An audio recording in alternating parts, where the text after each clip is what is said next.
thought process I have is that this will actually be recorded and it will premiere on Ginger Prime, but as a way of like not confusing this whole check system that YouTube's created. It's like I literally see the same footage on 2 different channels. What the hell's going on? Yeah. Okay. Yeah, I should turn on my lights as well. It's too bad that you only want to talk about games. I was here like I'm trying to get some representation for all these copyright nonsense things on YouTube. You know what's hilarious on my channel is the number of comments that are like, "So I've got this situation," and I have to be like, "No." I love his disclaimer at the end of the video. We can't do legal advice here. You can call me on the law firm line if you want, but that's an engagement letter and ethics rules and all sorts of stuff. Oh yeah, but yeah. So I was so I've been following you. I actually hadn't seen you on No Taxation's Sacred Symbols podcast, and I was like, oh man, that's so cool that you. I've been following Colin for a long time, big fan of his. But yeah, you were you always get involved with the legal stuff, and you're like, I just kind of also like talking about games. I was like, yeah, people have to invite me on to talk about games. I mean, I'm all morning I'm fielding stuff on this Bloomberg article from Sony. Great video, by the way. I literally watched that, and then I was like, "We're going to talk." Like, there's no way it's not coming up on. Oh, I saw you add it to the topic list on Twitter. I was like, I caught it. I'm curious. I'm completely out of the loop. I've just been like stuck in this Monster Hunter Rise hole that I can't stay in that hole, man. Stay in that hole. It's safe there. It's safe in this hole. You all can teach me how to play Monster Hunter right. What? I said you all can teach me how to play a Monster Hunter right. I don't think I've ever gotten it right. I definitely can. I've got 3 guides already up for 3 of the weapons. I'm gonna be doing more on my channel. Good. I can give you the basics. I wanted to bring up one thing. Like we've never met. Rich, right? That's your name, Rich? Yeah, Richard, Dick. So, you don't really any variation. But it's like I've heard your name so many times. Oh, so many times because I used to listen to the Easy Allies podcast. Yes. Yes. Every time be like Hoglaw, and I was like, oh, it's like. Yeah, I wonder. It's probably 400 episodes. I'd have to look at what number of episodes that is because it was 3 years. You guys sponsored them for a long time. Yeah. Yeah. I mean, really, right until the end, right until they took off the public sponsorship option. So. Yeah. Yeah, I didn't know that. I was like, "Oh, that's so cool!" Just testing out this, making sure it's looking good. So, what's going on with the whole Sony and Bloomberg article? Oh, dude! Well, let's keep them in the dark. Podcast. Let's keep those who don't know what's going on in the dark. That way, they can ask questions. It's going to feel very organic. In that regard. Full disclosure, by the way, Sony did send me a PlayStation 5 back when it came out. So I am somewhat biased towards Sony. So full disclosure. That's what the disclosures are for. The Federal Trade Commission thanks you. Yeah, no, but it's like it is important because a lot of times I see, like for instance, the other day I was looking at an IGN video where they had early footage of Monster Hunter Rise gameplay, and they had no disclosure of anything, and I was like, "What did you find this on the street?" It's like there's just no disclosure that you guys just got early access to this footage. There's nothing. I'm just like, oh, okay. So yeah, but I disclose everything every time. Whenever you get something, you just will save your butt. Then you won't get a virtual legality episode randomly. It's good. I mean, that's the best way to be, right? Absolutely, transparency.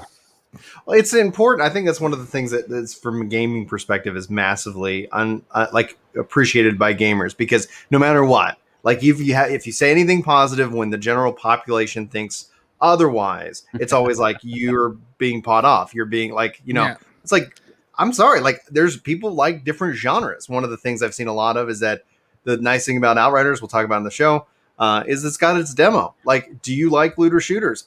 You might not. Like, I see a lot of people who claim that they like MMORPGs, but clearly don't. Like it's very MMORPG. I love MMORPGs, but this is a little like, do you like MMORPGs or do you like the idea of liking games? Or are you just like a follower in that regard? I also feel like now there's this thing where it's just kind of like popular to dislike things. Like I've seen so much hatred being thrown Outriders' way. Like I've seen PRs break down on Twitter based around the Outriders situation. I'm just like, wow, this is kind of like messed up. Like I don't know what's going on. It's become a cult. If you look at anything, it's become a cult. You say something you're cancelled. If you don't agree with the masses, you're cancelled. If if a game comes out and it's not one of the high-profile games and it's challenging them, you gotta hate it because that's the way the status quo goes. These two guys have y'all been canceled yet for your stance that it's freedom of speech is a good thing? Because I heard you in a video, Rich, say that they came after you for that, and I know Chaos had that very similar. They came for me hard. So I was late to the Twitter party, right? So I went and created my law firm in 2016. A couple of years later, I was looking at how to market it. I didn't want to just be a big law firm, kind of light. Hey, we're smaller and cheaper. Yeah, great. So I started interacting with social media a little bit more. And, I did what I consider to be fairly genteel tweets and social media interactions. And I think at some point I was quoting Voltaire at somebody, I may not like what you have to say, but I'll defend to the death your right to say it. Yeah. And Twitter folks called me a Nazi. It was very unexpected. Exactly. And I said, exactly what I Googled. That's exactly what I Googled. I've learned kind of exactly what that discourse looks like on occasion. But, I'll always be, out there espousing those kinds of ideas. And occasionally you'll see me just, tweet out random man for all seasons quotes. Because that's what I do. And social media is it's a toxic minefield. But go ahead. No, it is one that I think has its uses. I've certainly met a lot of great people. I wouldn't be on this show right now without kind of that social media interaction. But I really feel for people that take it a little too seriously and are sensitive to what other people say, which is they're right, obviously. But people are just knives out all the time for stupid stuff.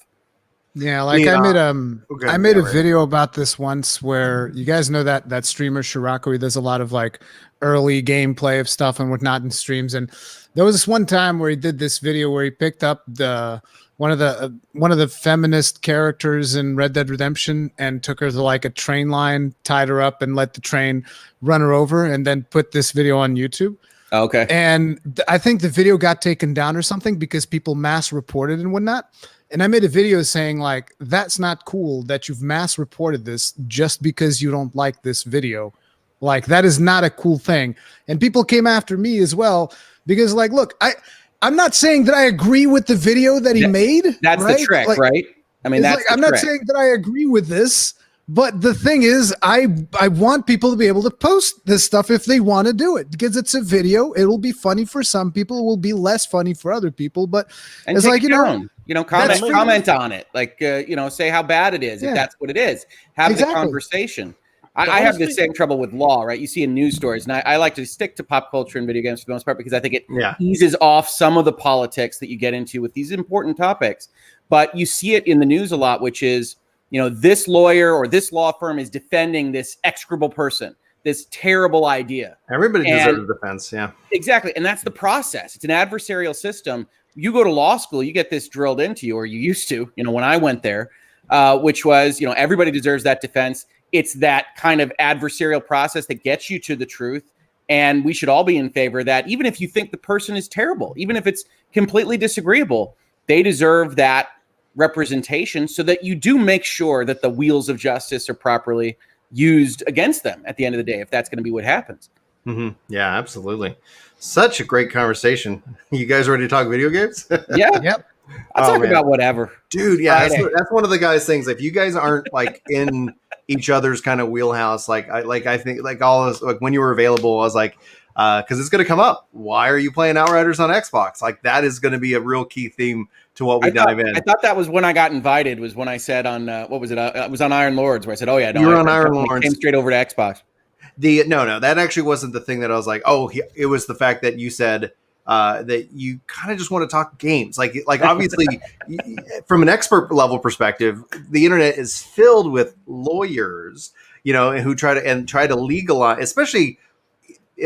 Before we jump in, just like a kind of a thought that I've always kind of had is that it comes down into kind of more like how do you actually communicate complex ideas, online when especially you're in a public square, and a lot of people try to legalize that conversation, and then I say like that, yep, you know what? You're in you were with friends and you want to debate the legalities, best of your knowledge, go for it. But in a public square, it's more about the emotion, how somebody feels about it, than essentially whether this was a law breaking thing or whether this was like from a legal case perspective, or from just a like that was wrong. You know, in that regard, saying something is wrong. You know, it's like, oh, let's debate the like, and everybody kind of gets stuck in that layer, and you miss out on the. It's kind of the phrase like, win an argument, lose a soul. You know, it's like if you're just trying to score internet points, we're not getting better as a society. You know, we're like, the reality is that person still feels offended, still feels this way. Yeah, that's a real feeling. If you shut that feeling down and just turn it into kind of a pure debate, they're just going to walk away, or that's going to be a bad experience, and it's going to rub people the wrong way. It is what it is. I can't have it. I think it's, thank God I have kids, because it's given me a perspective that I have no effing control. Like, all right, it's out of my hands. Like, all right, we're going to go with it. Anyway, that's just kind of a thought I see a lot of people do online. But today we're talking games. So it was when you said that, like, I just want to talk about games. Not have to be put on the lawyer hat here, because thankfully this is nothing to do with the law. This is just fun. All right, we're going to turn off pre-show. Guys, if you are watching here live, looks like we got 13 of you. And then as you guys trickle in as a part of the show, be sure to make comments. If you guys got questions or things like that, we'll try to highlight that with the show itself. Death Monkey, for example. So it looks like this. Boom. And we can either talk about it, and if you guys are having a thought, I might highlight a comment. We don't necessarily need to dive into it. So let's go ahead and let me turn off my air, because otherwise I'm going to have all kinds of AC noise that I hate. Yeah. As we get into the summer months here in Texas, like I have to, before podcasts, like lower the room temperature like by 10 degrees. So that by the time the podcast is over, I'm not sweating bullets. It's like, hey guys, in London. It's time to end the show because I smell or something. You know, it's like that's how long are podcasts? It's the time it takes in Texas to heat up a room to 80 degrees, and that's how long podcasts are. All right, let me go ahead and hit record because I'm a professional. And and just so you guys know, from a show note perspective, towards the end of the show, we're going to when this is actually published on Ginger Prime, I'm going to have a interview with Nell Starr, who is the Square Enix Public Relations Manager for influencers. And so we sat down and had an interview. And what we'll do here is we'll say, hey, and now let's check out this wonderful interview, because that'll be in the audio. It'll be in part of that video, but y'all won't see it. We're not going to just let that play and hang out. That'd be weird. And then what we'll do is we'll cut back, and then we'll be like, whoa, what a great interview. Or you can be like, Brian, you asked the dumbest questions, whatever, like however you want to react. So that will be fun. Sure. All right, cool. All right. Recording. Snapping for audio. Hello and welcome to Epic Loot Radio. I'm your host, Brian, and joining me, we have an incredible panel of guests talking about the state of PlayStation, Outriders reviews, even a little Monster Hunter Rise. And that's right, I said the correct title this time. Give me internet points, everybody. Today, we're diving in. I'm going to introduce this panel. We're going to go around talking about what we're playing. We're going to talk about Monster Hunter Rise a little bit, because I've got some questions, and I know I've got the expert right here. Answer those questions, and then we're going to talk about our review of Outriders, non-spoilery. So note that from a story perspective, we're going to kind of keep that off the table for a little bit. Note that will be a discussion in a future podcast. But if you're listening live, be sure to follow over on Ginger Gaming Radio. If you're listening live, you're already here on Ginger Gaming Radio. If you haven't yet, hit that subscribe button on Ginger Gaming Radio.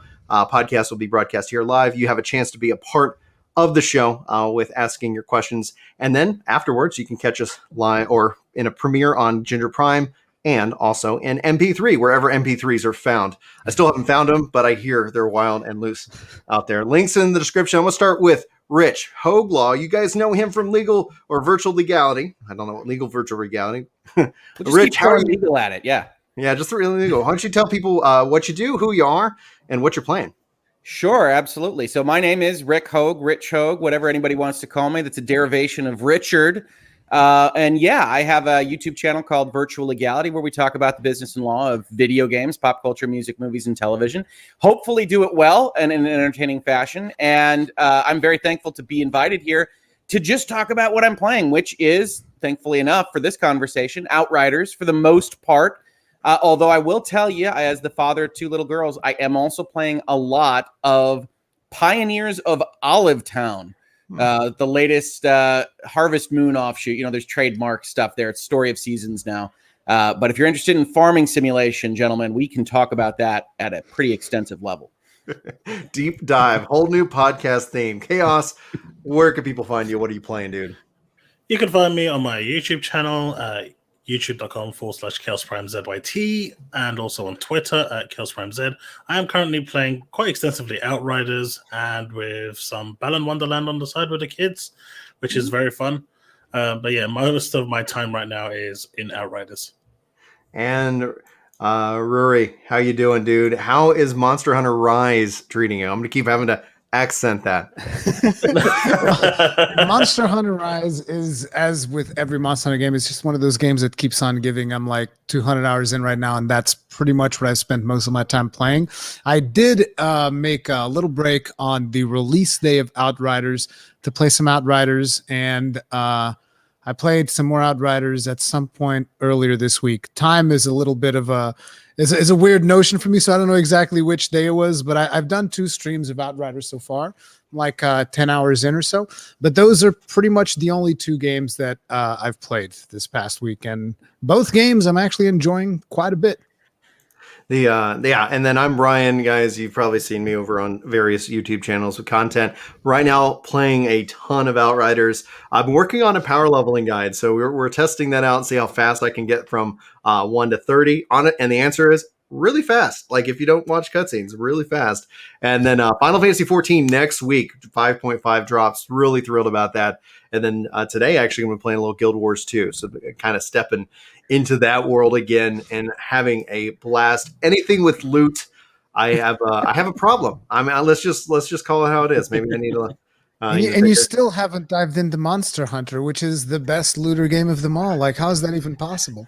Well, we're going to talk about that because essentially, I saw your review, guys. If you haven't seen Rory's review of Monster Hunter Rise, fantastic video. Honestly, it had me almost hitting that purchase, but I figured we'd sit down and talk about it. I'm probably going to buy it after this. Well, the goal is, as a preview, can I play this game with my kids? That's going to be kind of what we bring up. Don't jump into it yet. Today, guys, it's insane news. I think over the last couple weeks, one of the things that also Rich just put out a video on is the state of PlayStation. Is it blockbusters only? Obviously going over the latest news, but my perspective, and then I want to go around the horn, is Microsoft, it's not in a bubble. The reason why PlayStation news seems so negative and bad to me is that Microsoft is offering another option, another vision for what gaming is. And that's a large part of why you're playing Outriders on Xbox is the concept of Game Pass. And yet then you have PlayStation, I honestly feel for diehard PlayStation fans, and I have yet to get a PS5. So that's my disclosure. No one send me one. And no one and Target didn't let me purchase one, and it's I just want to be fair to all, but I definitely have a preference. My history, so everybody knows my inherent bias is I was a hardcore Nintendo fanboy. Like PlayStation comes out, no, it's Nintendo. What's this Sony thing? And it's so funny that PlayStation was born out of Nintendo being Nintendo and a jerk to them.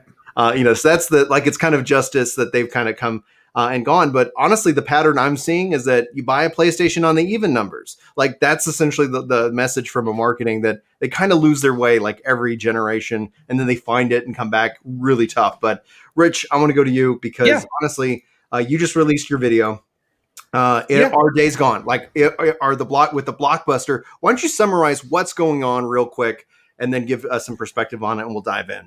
Sure. So, I mean, this article that came out this morning, I think it was this morning, is a Jason Schreier article, formerly of Kotaku, moved over to Bloomberg, and did kind of one of his usual expose type pieces at one of these big companies. The article is actually framed a little bit out of what I wound up covering in the video and what I think is the more important part of the story. But he framed this story as there was a small group of developers, I think it was 30 or so people that wanted to make video games rather than just supporting the other studios at Sony. They went and they started making a Last of Us remake. Now, Last of Us only came out in 2013. It had already been remastered on PlayStation 4. We could talk about that as just a decision. But this whole story is framed as Sony killed it. Sony brought it over to Naughty Dog. Naughty Dog took over. There are only these star companies that Sony uses. And Sony is only interested in blockbusters. They aren't interested in middling stuff. There's a big section of the article that talks about them essentially squashing Sony Japan. And what I did, the thumbnail and my title of my video, which is Are the Glory Days of Sony Days Gone? It was masterful thumbnail. Well, I love puns. If you're a fan of Virtual Legality, or if you visit me over there, half the titles are puns. SEO hates it, but I love them too much to give them up. The middle section was about also Sony Bend, who, if you don't know Bend Studios, they've been around since basically the beginning of PlayStation. I mean, these are the Siphon Filter guys. And they wound up putting out Days Gone in 2019, which was, to me, it was one of my favorite games of 2019. I didn't wind up having the technical issues that some of the reviewers did. And I understand that. I understand giving bad reviews to things that have technical issues that, I don't know, crash during launch week the whole time. We could talk about that as well for some games. Another game maybe in the show. I don't know. Yeah, who knows? It could come up. And so I loved it. And they were apparently pitching a sequel. And Sony said, no sequel. It wasn't profitable enough. Days Gone was profitable. It had big sales in 2019, even though it wasn't a critically acclaimed game in that year. They said no. And what they did was they said, you're going to make multiplayer, which is unspecified in the article. Sounded like it was that you're going to help Naughty Dog do The Last of Us multiplayer. You're going to make you're going to make another Uncharted. Yeah. And what we knew last year, but what we didn't really know in terms of context until this morning, was that the main creative forces at Bend left unceremoniously. Didn't really announce it, basically tweeted it out later on, said, oh yeah, we left. And this was the writer and director for everything that Bend had ever made. These were the main creative forces. And so the article really kind of then focuses back on the question of this small group that was making Last of Us. And I wasn't that interested in that. What I was interested in was that when you take this down, when you put this all together, you have the main talent leaving from Bend. You've already had talent drain from places like London. You've had Japan killed. And you do have right now a slate for the Sony PlayStation that's effectively another Horizon, another God of War, another Spider-Man, another Uncharted, Last of Us being remade. So the third Last of Us release in 10 years for that game. Mm-hmm. And you look at it, and for me, you say, this does wind up feeling like the really bad days of Xbox, where it was just Forza and Forza and Halo and Gears of War, and just kind of a stagnancy. And I don't want to see that. And I love Sony, and I love all these companies. They all make games that I enjoy. But I look at that and say, there's a real problem there. You're many steps removed from the variety that I loved. And so I ended that video with looking at a Sean Layden speech from E3 2014, where he was talking about like Vib Ribbon and saying it doesn't matter that it doesn't sell 1 million because this is ambition and this is giving gamers new concepts and new ideas. And one of these things will grow. That's how you build your garden. That's how you make a small studio into a big studio. And I said that is currently not the focus at Sony, regardless of how you feel about Jason Schreier and some of the other stuff that he puts in terms of the framing. The actual facts on the ground that we can tell from Japan and Bend and things do suggest that Sony is consolidating into these specific intellectual properties that I love. I'll enjoy those games, but it will be sequels and tentpoles and very much not as exciting as some of the random stuff like an Outriders, which is a Square Enix game, but came out of nowhere for me, that comes out and is exciting. I want to go to Rory, because you obviously we kept you in the dark. You said, what's going on? I said, we're going to break the news to you, and your expression in the corner, I think, tells it all. But I want to get your reaction to this and let you speak. I mean, I'm super disappointed because, like, for starters, like I said in the pre-show, for full disclosure, like, I work closely with Sony in Portugal. They're super cool with me. They even send me a PS5, full disclosure again, on release date so that I could cover the console and play Demon's Souls and do all of this other stuff. But it's like Sony has definitely been moving in a direction that in a lot of ways is disappointing. I feel like ever since they swapped their headquarters to California, because they used to be headquartered in Japan, I don't know exactly where, and then they swapped the headquarters to California, and they've been making these weird decisions, like really quirky censorship things in Japanese games and demanding more and more censorship stuff. Because, like, a lot of Japanese games like having girls in skimpy clothes and stuff like that on their video games. And in a lot of ways, there is a demographic for those types of video games. Whether you like it or not, it's besides the point. And Sony started cracking down on that. That was the first time that I was like, wow, what are you guys doing? This Sony Japan stuff, I have not been following it, but Sony Japan is also one of my favorite studios. They've done amazing things with Sony, like Soul Sacrifice, which is a game that most people have never even heard of, potentially one of the best games ever made. Demon Souls was originally also came by possibly by Sony Japan. Bloodborne also by Sony Japan. And the fact that they just seem to be distancing themselves from that and going after everything that Naughty Dog does. Like, look, I love Uncharted. Uncharted's a really fun game. I really like playing it. I like the original Last of Us. I didn't like the sequel to Last of Us as much. Like, I had a lot of issues with the way that story was told. I still played through the game and I was like, okay, there are parts of it that I like, but there's a lot of it that I didn't like.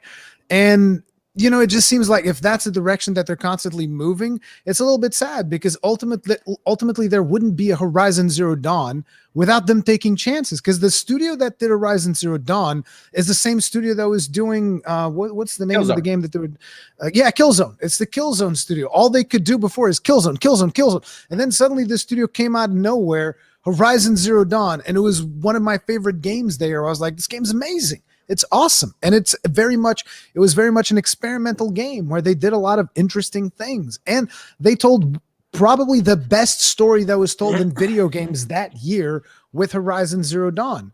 So the fact that they seem to be going against, experimental stuff is very, very sad. And specifically with the example of Days Gone, because Days Gone, I have this story that happened with me. It was so weird because I went to a preview event for Days Gone and I got to play it early, and I played a little bit of it and I hated it. I thought the game was terrible. Like, the PR person for Sony came up to me when I was done playing, and he was like, "So what'd you think of it?" And I was like, "Really? I hated it. I thought it was atrocious. Like, it was really bad." But when the final game came out, I actually really enjoyed it. So I played through the whole thing, loved Days Gone. I thought it was amazing. And to hear that the studio that made that story and made that gameplay just kind of like left because they didn't approve the next game that they wanted to do sucks, because there's a tremendous amount of churn in this industry when it comes to talent.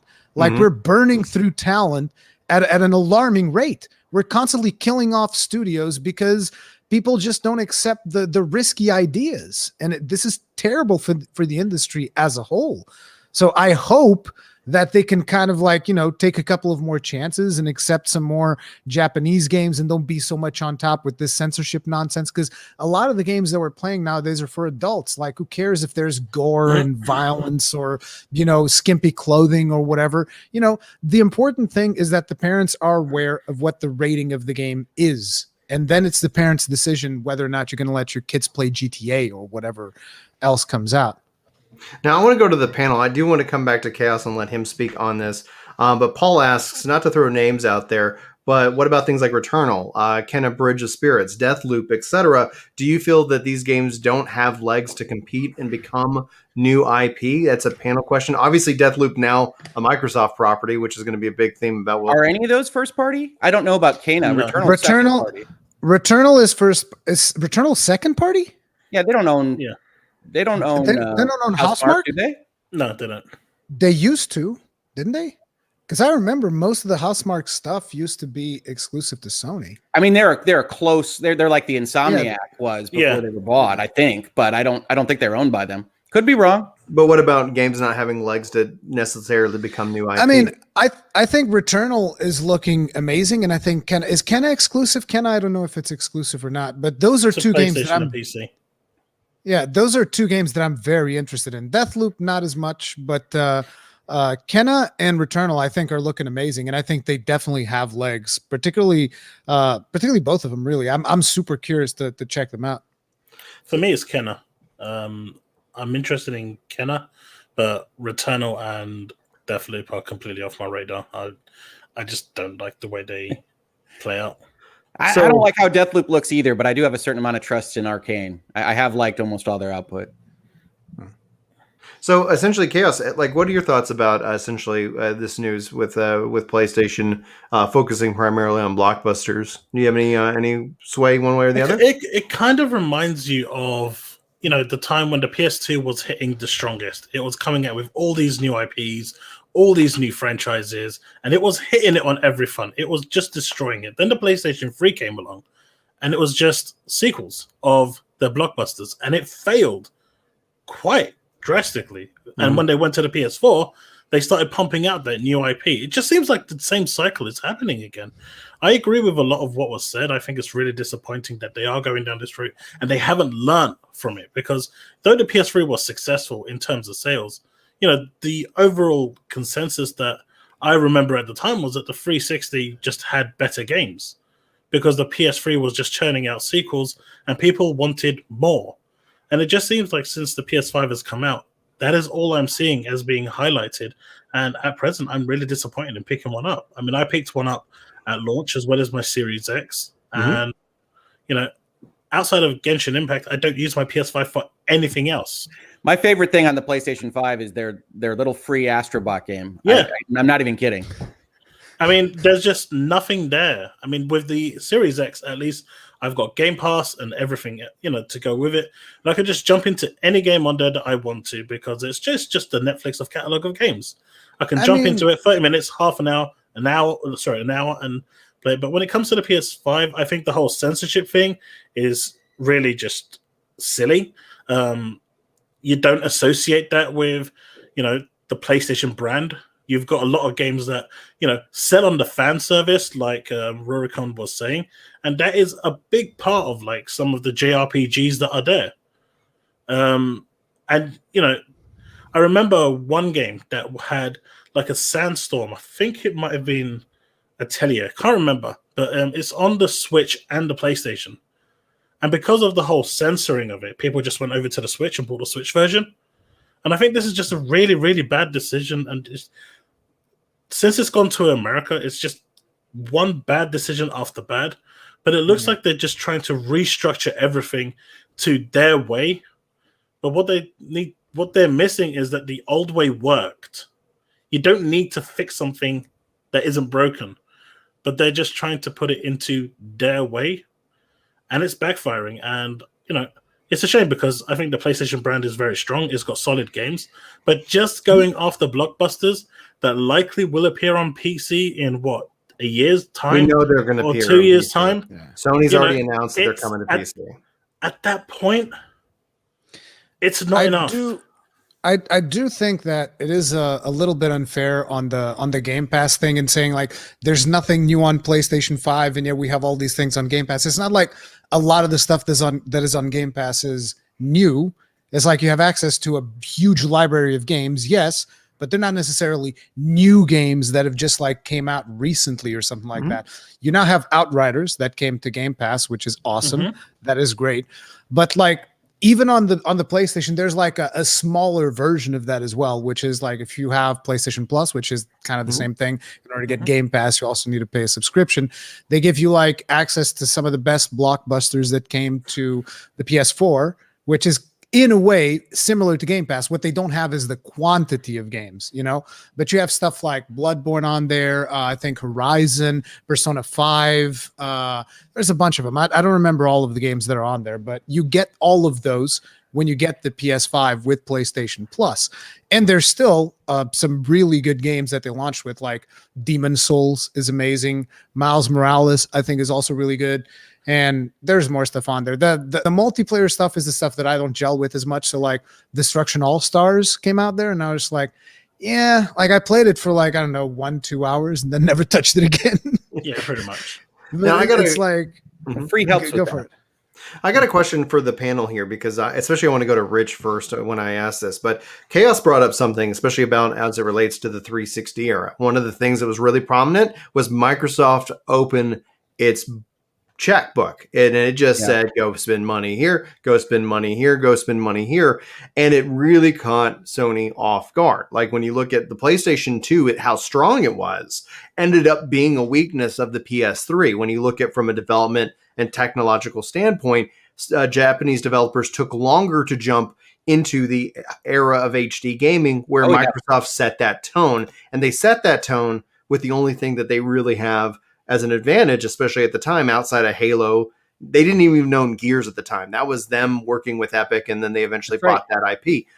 So when you look at that and you look at now, both of those things are true. And then you have the success of the PS4 and what happened, the same thing with the PS2. Sony kind of maybe like resting on their laurels. But at the core of it, the way I look at it is that they got completely caught off guard, and Microsoft has set a tone. And it's not Game Pass that I think Game Pass is their platform. Like when I talk to Xbox fanboys, and they're all like, Xbox is like, you don't get it. Microsoft doesn't have exclusives. They're on the cloud, they're on PC, and they're on their console. They say play whatever. We don't care, but be a part of Game Pass. Like that's their platform, and that's the Netflix of games, right? So beyond that, that debate that I have with Xbox fanboys, because they still view the hardware as kind of the key thing. Microsoft doesn't do that. Like they're about that as a service. So Microsoft's opening its floodgates. It's spending its money. It doesn't need to be profitable. It's got the whole backing of Microsoft. It's a war of attrition. Like there's like in this game,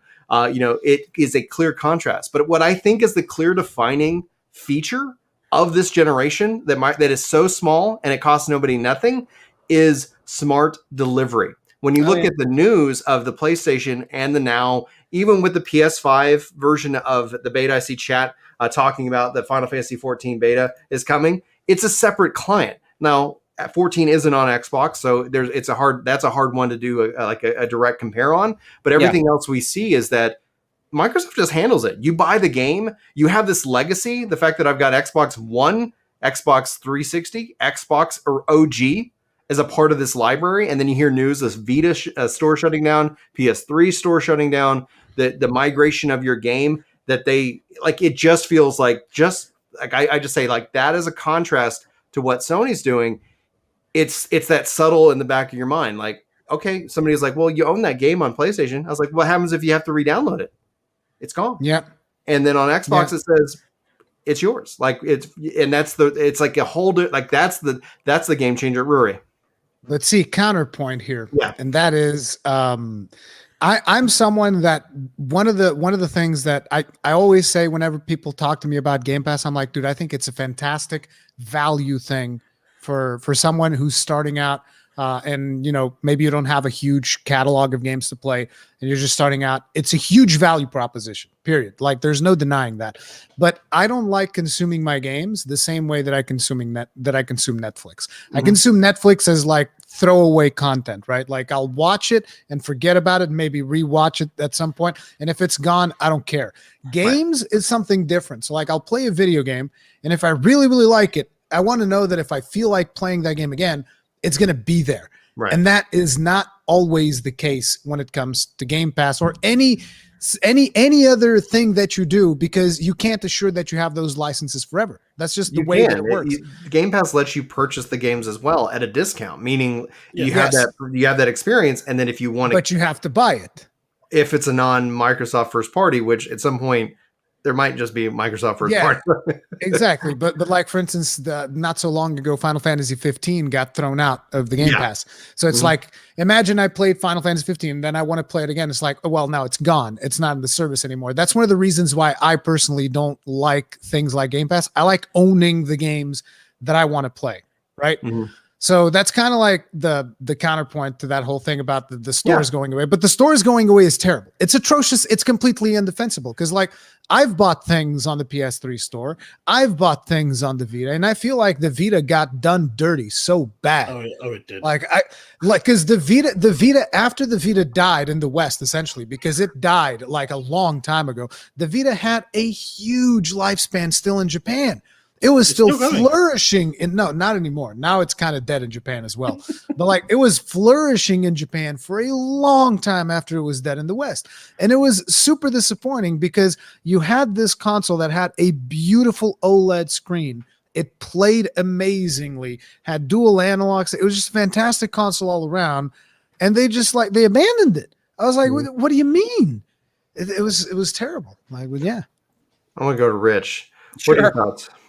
Well, I like Game Pass more than some of the other panelists, I think. But I think at the end of the day, when we're talking about these kinds of issues, I don't know that Sony isn't taking the safe play for what they are seeing right now. So I talk about this in my videos. I talk about it in Virtual Legality a lot.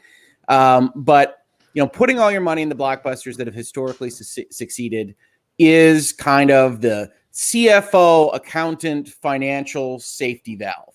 Look, this is what we can justify the most of. This is what we think we are going to get based on historical ROI. But what it ignores is kind of the growth proposition. That growing of smaller studios, growing of smaller ideas, making sure that you continue to make your garden rather than just taking the 5 flowers that work for you and keep selling them until they're dead, right? This is Activision selling Guitar Hero until they couldn't sell Guitar Hero anymore.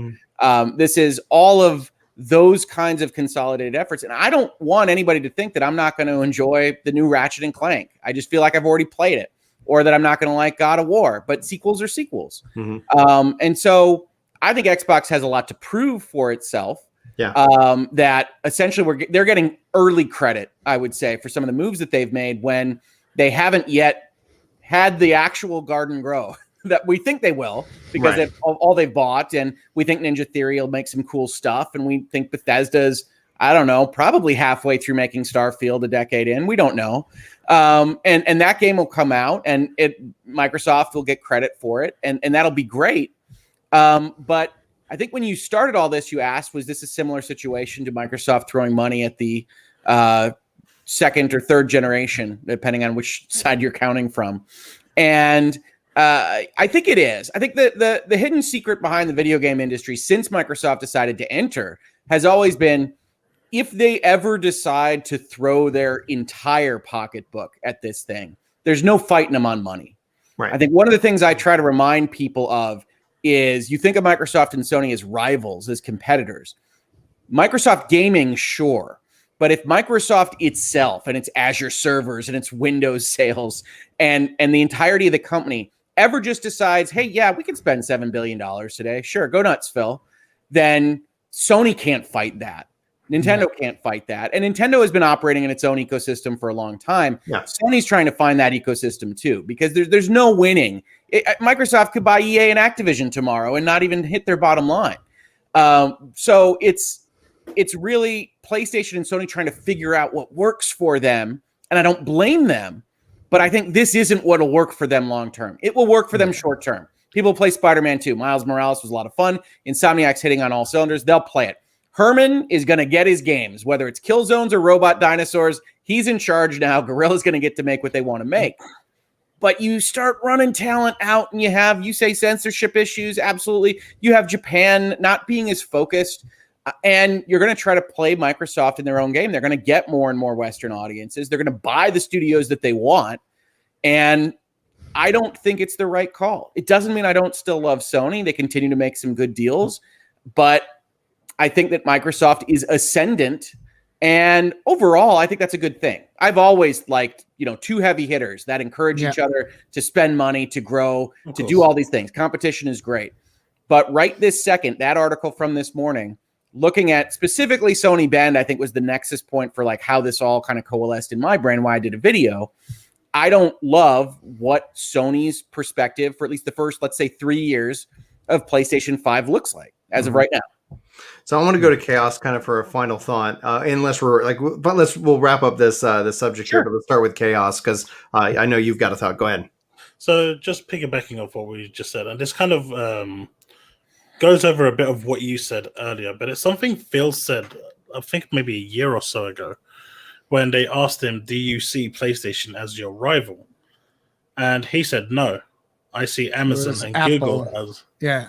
It's an Amazon and Google as my rival because home consoles are one thing, but the cloud is another, and that is where the real competition is. Mm-hmm. You may reach 100 million at home, but you've got billions in the cloud, and that is the play that they're looking for. So I don't see this rivalry anymore. They've just got two completely different target audiences. Microsoft wants everyone, whereas Sony wants the home entertainment. And see, that's one of the reasons why I still prefer the PlayStation. It's because like That's what I want. And the thing is, I'm a dinosaur. When you think about the things that it's true. When you think about the things that I like, I'm a dinosaur. I like physical media. I want that experience of having physical media. I want a game that I can hold in my hand. Even though it's worthless nowadays because, like, you know, every game comes with a day one patch, and when they turn the servers off, it doesn't friggin' matter. Like, if I buy the physical edition of Outriders 10 years from now, it's probably going to be worthless unless the servers are still on. Who knows if they will be? I mean, I think Destiny 1 still has its servers on, but who knows for how long those are going to be on, right? And when that stuff turns off, it's gone. It's gone forever. So I'm the kind of guy that's like, I want that physical media that will hopefully last the test of time. But I did want to bring up one more thing, which is, I think, is very important, which was the smart delivery thing. That is one thing that when I first when I first booted up the PS5 and I started installing games on it, I was like, oh my God. Yeah, I hear that. Yeah. So what happened to me was they sent me codes for Miles Morales. So I installed Miles Morales, and when I put the code in, that thing installed the PS5 version and the PS4 version in my PS5 console. And I was like, what are you doing?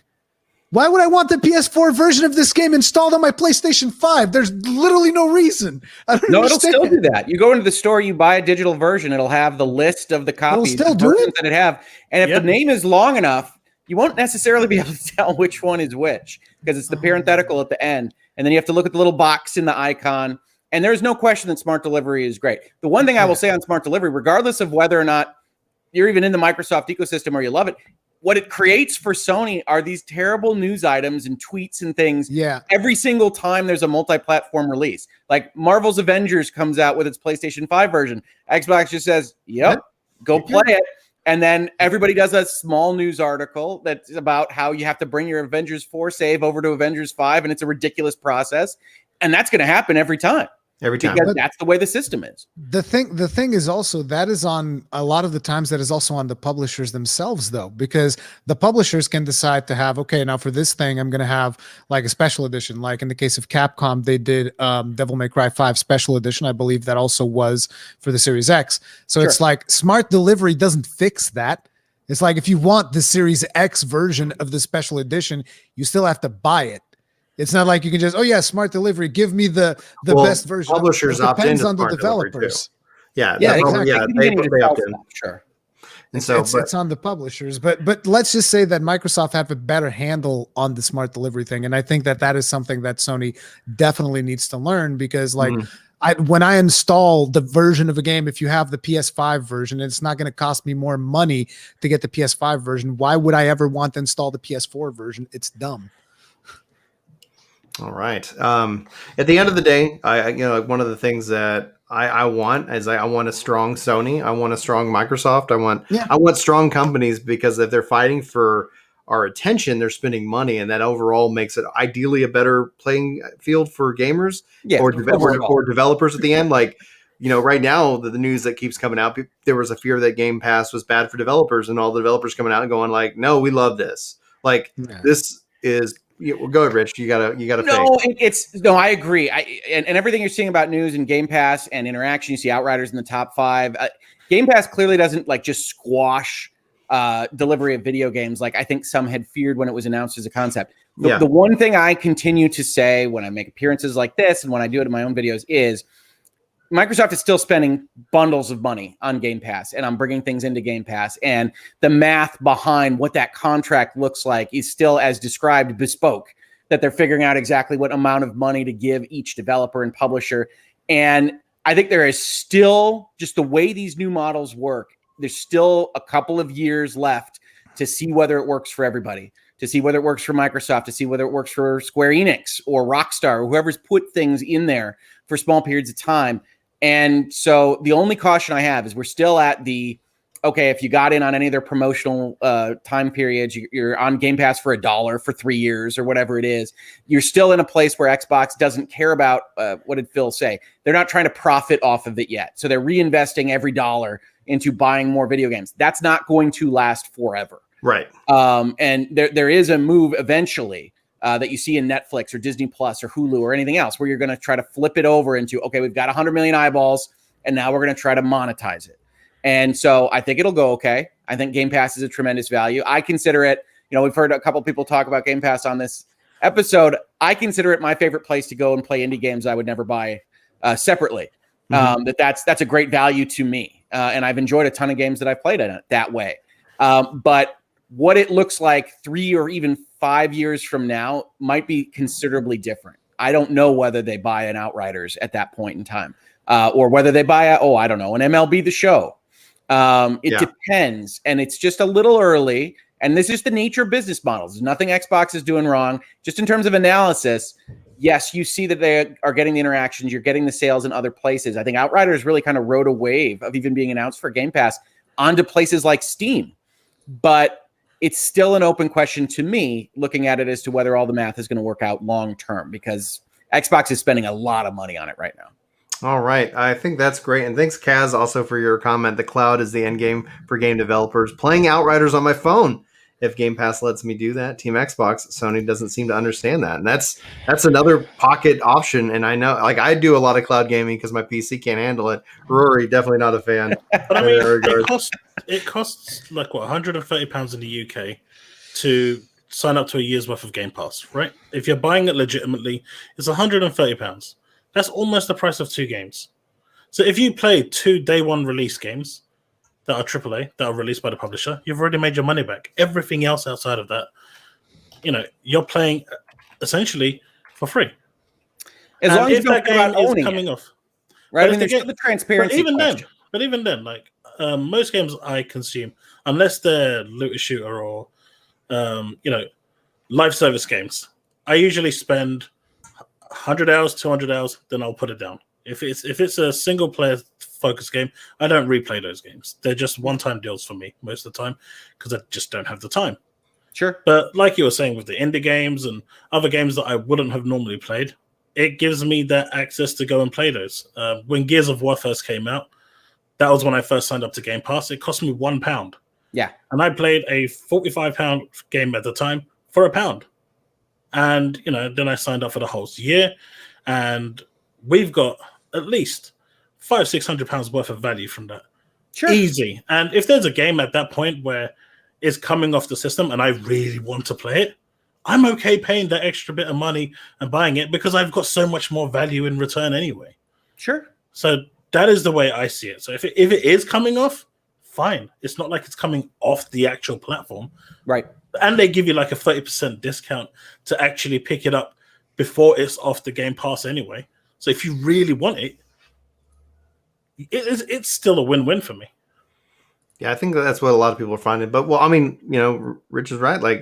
In 5 years, who knows what we'll see. So, as always, guys, just guard your hearts and your wallets and spend your money as best as you can. Now, I want to say, if you guys are still with us, or if you're watching later on Ginger Prime, be sure to hit that like button. That's the best way you can say thanks if you're enjoying the content. Also, be sure to subscribe to all these gentlemen. They are fantastic. Each of them, I mean, they're seriously some of the best. They keep me entertained while I have to program at work and not play video games. So I do appreciate you guys for making content that I enjoy to watch. So be sure to do that, guys. And yes. Okay. So I want to jump into a fun topic. We have the Rise Master, 200 hours in, plus on your review. I want to go because this is the question I have, because I watched your review and I'm like, man, that looks good. Monster Hunter looks good. I'm a big Phantasy Star guy. Monster Hunter is inspired heavily by that. It doesn't have XP, and that's the one thing that if it had some kind of generic XP system, I would love it because I have a problem. Let's just be real. No. But there's plenty of things for you to fill. Don't worry about it. Oh, exactly. But my question is this: my daughter's 6. Is this the time? Is this the game that I go and download on the Switch right after this? Is this what we're playing this weekend? Or is there a better time? Is there a better age for me to do that? Because there's no way, and it's just the way where I'm at in life. There's just no way I'm going to make time for a game unless I'm playing it with my kids or if I'm playing it on stream. And that's just the two things that I have going for me. What do you think? I think that 6 years might be a little bit young. I do another podcast with someone from the the Monster Hunter community. He's Gaijin Hunter, and he has a daughter. She's 12, and this was the first time that she's shown interest in playing a Monster Hunter game. And I think that Monster Hunter is, there are some kids that sometimes, they're a little bit, they start playing the game earlier or whatever, and that might work. But I think 6 might be too young. My advice is, I don't know if the demo is still in there, but I do think that there was a demo. See if your daughter likes the demo, and just try it out that way, because that way there's no risk. You just test it out, and if she likes it, if she feels like that's something that she wants to play, then sure. But I think that 6 years might be a little bit too young, because it is a very mechanical game. Like you're gonna have to learn a lot of button inputs for certain weapons. Like, for instance, in my case, the gun lance. One of the most basic combos is you press forward on the left stick and X, and then after that you press X plus A, and then after that you press A, and then after that you press ZR and A, and then after that you press X plus A again, and then A. And I don't think a 6-year-old is going to be like, wait, what? Hey, this is why I'm bad at this game. Are you kidding me? So get Rich and I in on the game itself, because that's one of the things that, like, he said it, and I was like, I played Monster Hunter World, and I just fell off that train fast. But I love what I experienced. It's clear, I'm terrible at it, but I have Rise. Okay. Oh, you have Rise. Oh, that's good. So the concept of Monster Hunter, and here's the thing, because I've even discussed this with a friend of mine. Monster Hunter is very bad at onboarding people. It is very bad at onboarding people. To give you an idea, the very first time I played a Monster Hunter game, I hated it. I hated it so bad, and then I never touched it again. And then eventually there was a friend of mine that was like, no, listen, let me explain to you. So try doing this, and then try doing that. And that's how I got into it. And a lot of people that get into Monster Hunter, their starting experience is like that. Everybody picks up the game and everybody hates it because they don't understand. Why does the character move so slow? Why does the combat feel so clunky? But it's not clunky combat. It is deliberate. It's animation commitment. And that allows you eventually, when you get more experience, to perform things that you usually can't do in a game that's like a hack and slash or something like that, where your character moves super fluidly and whatnot. There are things that you do in Monster Hunter that you would never be able to do in those games. And that is the whole selling point of it, is the spectacle of fighting these giant monsters. Because you look at Monster Hunter and a lot of people think, okay, so it's a boss rush game, right? You're just fighting these boss creatures in an arena and that's it. No, that is not it at all. It is like a hunt. These monsters have behaviors that you can begin to predict. And it's not just a boss fight, because there's no health bar. There's nothing. You have to study the behavior of the monster and understand what state the monster is in, so that you know what kind of attacks are going to be coming your way and how you can deal with it, and so that you can interpret when the monster is going to be running away and what you can do when the monster runs away as you chase it throughout the map. And then there's like traps around the map and all kinds of endemic life that you can use. There's all kinds of crazy things that you can do to these monsters. Like now in Rise, you can even ride other monsters. This was a completely new feature. You just straight up puppet these monsters around using strings, and you just run the monsters into each other and you fight it out, and it's completely crazy. But from the most basic notion, I guess people might wonder, okay, but what's the appeal of it? The appeal of this is you go in, you kill a monster, you carve out bits and pieces of that monster, and then you craft new gear, so better armor, better weapons, and then you go fight a stronger monster. And then you carve his bits and pieces, and then you go fight a stronger one, and you keep going until you run out of monsters. That's like the basic notion of it. But it becomes something more when you have like at least just one friend that plays with you, because you're both kind of like going in and you're thinking, okay, so you're playing which weapon? You're playing the sword and shield. Okay, maybe I'll go in with a light bow gun or something. And then it's like, oh, I need to go farm this material. And you go and you help your friend. And you weren't even going to hunt that monster, but you're hunting it to help your friend to get this special material. And the best part about it is that the RNG is kept at a minimum. So whereas, for instance, something like a Diablo, right, which is one of the original looters, you go and in Diablo 2, for instance, you go and you would murder Mephisto 1,000,000 times to try and get as many legendary. It wasn't legendaries back then; they were called uniques or whatever. But you try to get as many of those items as possible. But it's always random. Like you can go in there, you can come out with a huge sword, or you can go in there, come out with a new bow or something like that. In Monster Hunter, it's like, no, you go and you get the parts and you craft the thing that you want, so it keeps the RNG levels to a minimum. with the- some exceptions. Exceptions. I was gonna say. How's the multiplayer aspect, especially on Switch? Because, like, definitely, like, I'm interested because it's like now I'm sitting here, like, obviously not playing with Maddie, but me and my wife like to play games together. Like, and then she's got her Switch, I've got my Switch. How is the multiplayer aspect? Is it a quality experience on Switch? Because that's not been my experience.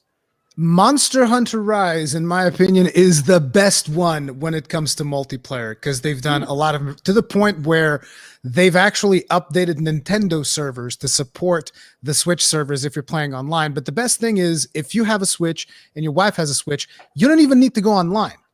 You can just like play ad hoc, connect your Switch to each other and play multiplayer. And the really cool thing is that in previous Monster Hunter games, in order for you to see the other players, you would both have to like get out of the village and go to this place called the Gathering Hub where everybody. In this one, no, it's like they join your lobby. They're there. They're in the village. Everybody's there. The dogs, the palicos, whatever they're bringing with them, everything is there and it's perfectly synced. And that was one of the concerns that a lot of people had because of Nintendo's infrastructure and online services. A lot of people were concerned that like, we don't know, Nintendo usually doesn't do a good job with multiplayer games and whatnot. But from my testing, I've had one disconnect and it's because my friend had really crappy internet. Like that was it. I've had way more disconnects than Outriders. So it's like, that's So like the fact that we can see each other, that's drove me nuts in World. Cause I was like, hey, I got it. What it was just like, why have we've solved the problem? Why has this game not? And there was another problem in Monster Hunter World, despite it being my favorite game of all times. Like I'm super biased towards Monster Hunter games, but there was a serious problem in World where if you would go into a quest that was the first time that you were seeing the monster, the team wanted to show you a cutscene. So before you see that cutscene, another player couldn't join your quest. So if you were playing multiplayer with a friend and you wanted to like both go into this quest, you couldn't. So you would have to go on your quest and your wife would have to go on her quest. And then after you see the cutscene, one of you would have to exit out of your quest and join the quest of the other one. It was terrible. It was really bad, the stuff that they did with that. However, it is important to mention that in Monster Hunter Rise, they separated the multiplayer and the single player. So there's one section of the game that is single player and there's another section that is multiplayer. And the single player is like where you experience the story and whatnot. But the good news is that pretty much from the beginning, I think you do like one tutorial quest. And after that, you can just go into the multiplayer and just play everything multiplayer and not even worry about the story until you feel like, okay, now I want to go back and experience the story. Then you can go and you can do that. That sounds incredible. Like you should clip all of that for Capcom. Like that entire sequence right there, you should send to Capcom for a commercial, because this is why I own every copy of Monster Hunters, because there's someone out there creating this compelling story like EVE Online or something, and then I get in there and there's a lot of icons about honey and traps, and I don't understand what's happening, and I like it. I mean, I enjoy it, but I will say the first question you asked was for kids, right? So I was onboarding Monster Hunter Rise with my 9-year-old and my 11-year-old. Yeah. And the one thing I would say is like name everything and go through like the first little bit of town stuff first, because I lost my 9-year-old on that. There's just a lot of like naming and here's how your cat should look and that kind of thing. Do all that first, and then when you're like first out in the world, have the interaction with the kids, because they really did like sliding down a waterfall and picking up a bug and things like that. Otherwise, like I said in the pre-show, Pioneers of Olive Town, we can talk about. It's like I said, next podcast. Yeah, go ahead, Rory. The onboarding of it is very bad, and even in Rise, despite all of the advances that they've done with multiplayer being much more friendly, there's still a lot of problems with, like, for me, I get in there and I know all of the basic mechanics. Like I know that if I want to make a mega healing potion, which is the biggest healing potion you can make, I'm gonna need herbs and I'm gonna need honey. So I know I need these two materials. But a new player, they have no idea how to make a mega potion. The first request that the game tells them is like, I want you to bring me a well-done steak. And I'm thinking to myself, I know exactly how to make a well-done steak, but a new player, he's going to have no idea. He's not going to know how to make a well-done steak. It took me a few tries to figure out it was at the end of the song. Yes. not even just the end of the song. It's like, you don't even know how to get the meat. Yeah. How do you get the meat? You're supposed to go on a quest and you're supposed to kill a herbivore and then you carve it and then you get the meat and then you cook it. Or you can actually cook it in the town. The town has the same place they serve you the sweets thing. They will also cook meat for you. But again, it's one of those things where they're just like, go cook a well-done steak. And I'm just like, everybody that gets this tutorial message that actually understands it doesn't need this tutorial message. That's fair. Yep. And then, and I think essentially that's probably both all of us parents' plan as our kids grow up in gaming. Start getting them on these grinding materials for us while we work. I gotta go to job. You got summer off. I want 10,000 steaks by the time I get off work, or you're not going to college. So many times. The new chore. I need you to go and collect me some ores, and I need you to go kill some Bahabras because they're annoying as hell to kill. But you go and you kill them, and then you carve them and bring the materials back so that I can craft good things for us. Yeah, yeah, that's how it works. Well, it's intimidating. I mean, you talk about onboarding. Yes. You get in there. You've named 3 things before you start, and you've got I don't even know how many weapon sets. Go pick what weapon you want. Okay, and then hey, how do you upgrade these things? There's just enormous board of potential upgrades for everything. Yep. And I think it's great. Like you can see all the depth, and certainly as somebody that plays video games regularly, but you know that first you hit that wall when you start. You're like, oh, okay. And now imagine that the old Monster Hunter games, they used to come out in Japan, and then 1 year later, they would maybe come out in the West. And there were people that would import the Japanese games and play this game that I can barely understand in English. They would play it in Japanese, and I'm just like, how are you guys even doing this? This is insane. Yeah.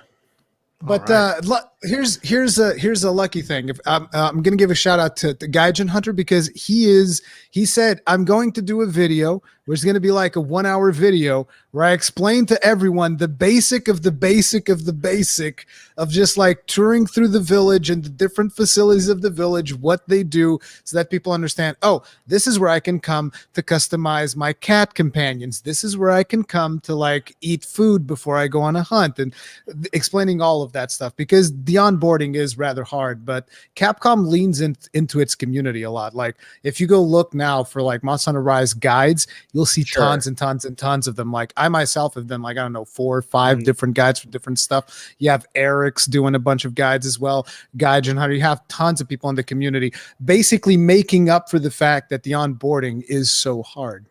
Yeah, there's actually, that is an interesting thing when you look at the content creation market versus like what game devs are like, well, we'll let them figure it out and make guides. And I mean, it's benefit, right? Like you make the story hidden, you get a Destiny person who just focuses on telling that story. Like my name is Bife. Yeah, he just does all of those crazy videos. Yeah, but in a way, it is a symbiotic relationship because creators are able to still make some money out of making these guides. I'm not saying it's the right way to do it, right?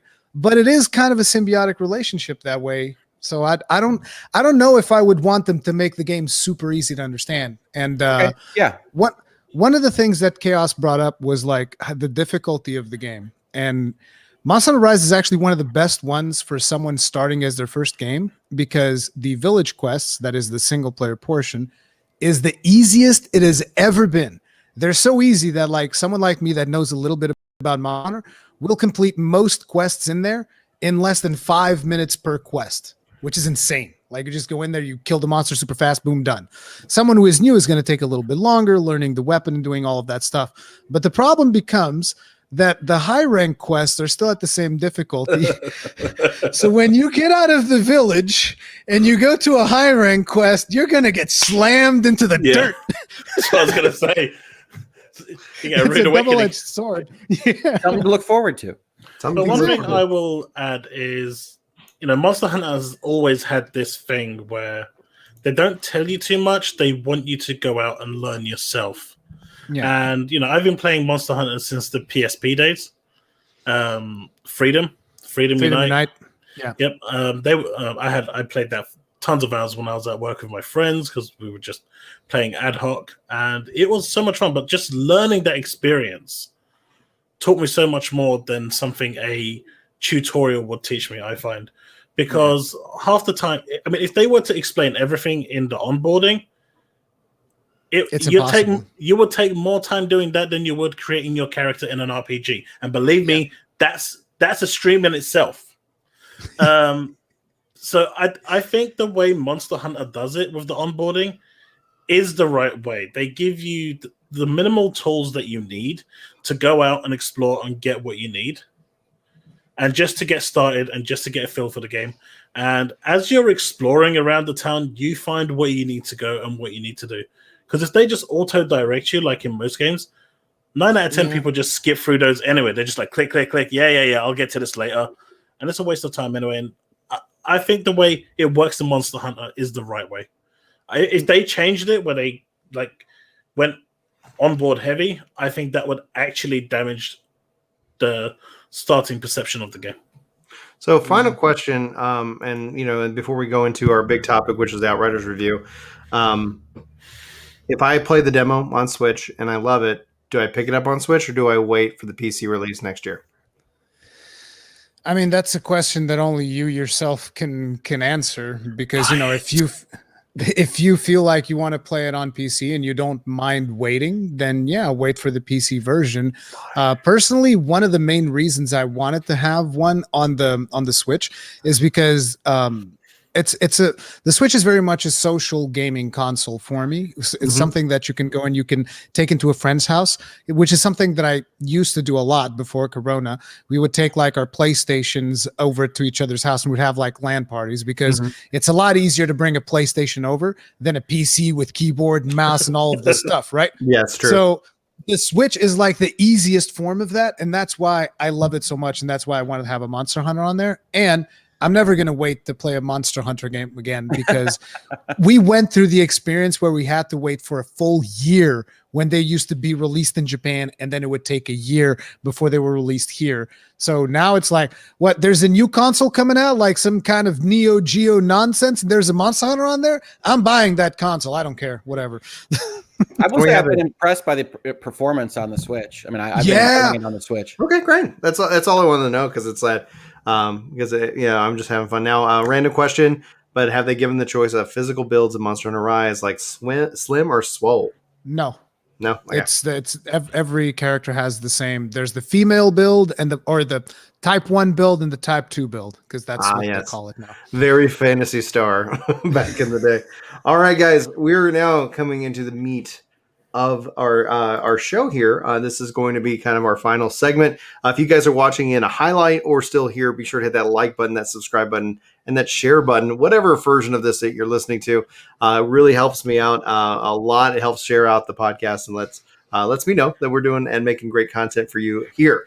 So I want to go around the table. I'm going to start with Rich, because you obviously picked this game up. Game Pass was a shifter into it. Yes. So your financial investment here is the cost of Game Pass, which you're already getting value out of. So quote unquote free is probably how we'll describe Game Pass. It's quote unquote free. Yes, I use quote unquote free. Yes, or already paid for.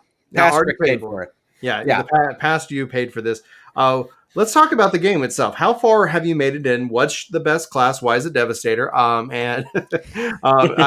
like, how far have you made it in? What's been your experience so far? And are the crashes forgivable if fixed within a reasonable amount of time?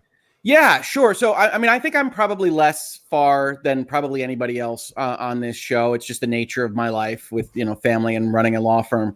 But I have an interesting kind of interaction with this one. I kind of fashioned myself as knowing what's going on in video games and following all this stuff and having a YouTube channel where we talk about them. Outriders came up on me. My brother, who's in video games, he works for High Moon and works on Call of Duty, was really excited about this game. I didn't know anything about it. So when the demo dropped in, February? We got together on PlayStation Share, and I played through the demo. Well, I think he was working because he's in California.